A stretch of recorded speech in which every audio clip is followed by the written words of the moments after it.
Voilà, on va maintenant préparer le grillage du fond. Hein. Donc je rappelle, sur la ruche Varré, on laisse toujours le fond ouvert, été comme hiver, et pour bien que ça ventile et que ça protège les abeilles de l'humidité. Et vous voyez que ce grillage là est simplement fixé sur le dessus. Donc on pourrait se contenter de le poser, mais sur la face avant, voilà, comme ça. Mais sur la face avant, là, on peut pas le fixer comme ça, il faut le rabattre et permettre aux abeilles de passer en dessous. Alors la difficulté maintenant, ça va être de couper les encoches sur l'avant.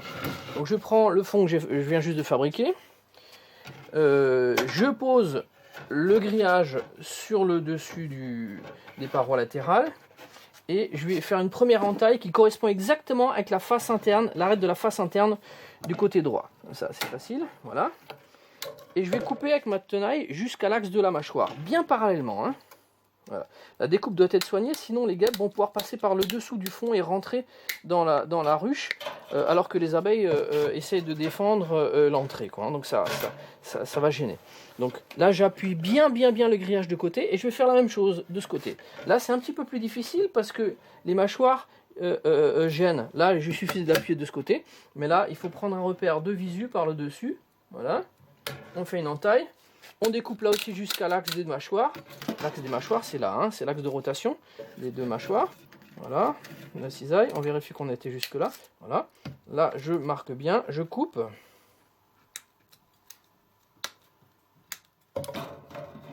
Voilà, en faisant attention de ne pas se couper les doigts. Voilà, ça fait 2 déchets.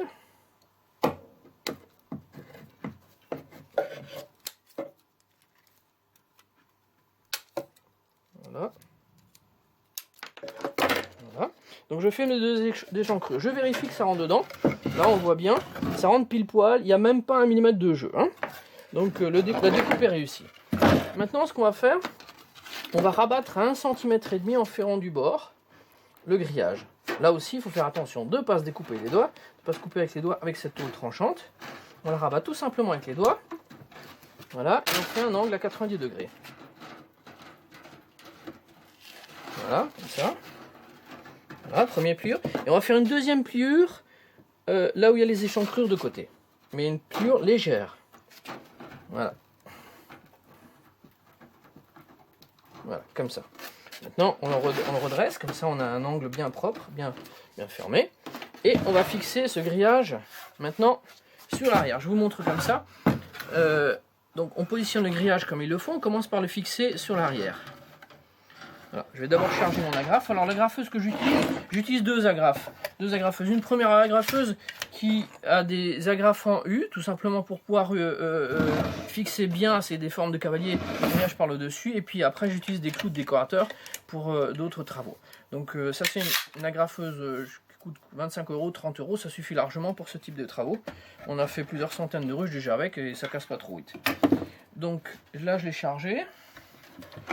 Donc je mets le grillage maintenant de façon à n'offrir aucun relief ici. Il vaut mieux être un petit peu en décaissé qu'en relief, parce que si le grillage remonte, vous voyez sur l'arrière, quand la hausse se mettra sur le dessus, et ben ça bloque le passage. Donc en aucun cas il faut que le grillage sorte ou dépasse ici du trou de vol. Hein. Donc on le met bien sur l'arrière maintenant qu'il est mis en place. Voilà. Je mets une agrafeuse dans l'angle, Voilà. Je fais la même chose là, je travaille avec mes doigts, donc vous voyez, donc là, voilà, je passe la main pour vérifier que ça n'offre aucun obstacle. C'est pas avec les yeux qu'on vérifie ça, c'est avec les doigts. Voilà. Et maintenant en partie centrale, pareil, je positionne le grillage pour n'offrir aucun relief. Voilà, et maintenant qu'on a fixé le grillage en 3 points, on n'a plus qu'à le fixer tous les 3-4 cm. Voilà. On contrôle tout de suite son travail, pas de trou de côté, pas de relief, c'est bon. Alors là maintenant, il faut absolument tendre un peu le grillage, parce que si on le fixe tout de suite, on voit après que ça va faire une remontée ici, et là ça va fermer de nouveau. Donc on tend le grillage sur l'arrière, un petit peu, vers les 2 angles arrière. Une fois que c'est positionné, on va fixer 2 agrafes là, comme ça ça tiendra les 2 planches ensemble, et les 2 agrafes là, comme ça ça tient aussi les planches ensemble. C'est important parce qu'il y a énormément de poids qui repose sur cette pièce. Si ça commence à se désolidarité, c'est pas bon. Donc ça sert un peu de voile travaillant mécaniquement ce grillage. 1, 2, 3, 4. Là maintenant aux angles tout de suite. Voilà. Et maintenant intermédiaire. une fois, c'est tout.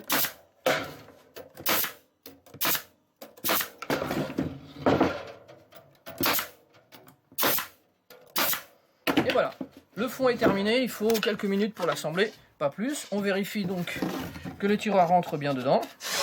Et voilà, c'est terminé. Donc ça c'était pour le fond. Une petite présentation rapide du coussin. Le coussin c'est exactement la même chose, si ce n'est qu'il est constitué de seulement 2 pièces. Les flancs et les parties avant qui sont absolument symétriques. Voilà. Le grillage est simplement posé dessus et agrafé. Voilà, donc vous voyez l'assemblage est parfait. La pièce est extrêmement simple. Et on n'a pas besoin de visser, puisqu'en fait, il n'y a aucun effort qui repose dessus. Moi, je mets simplement 5 agrafes, un petit peu de biais, 3 d'un côté et 2 de l'autre, qui sont fixés comme ça. Et ça coûte moins cher, les agrafes inox, que les grandes vis, et ça suffit largement. Donc le fond et le coussin sont à peu près de la même présentation, si ce n'est qu'il y en a un qui a une coulisse derrière, un décaissé et un plan de vol. Voilà, c'est tout pour ces pièces.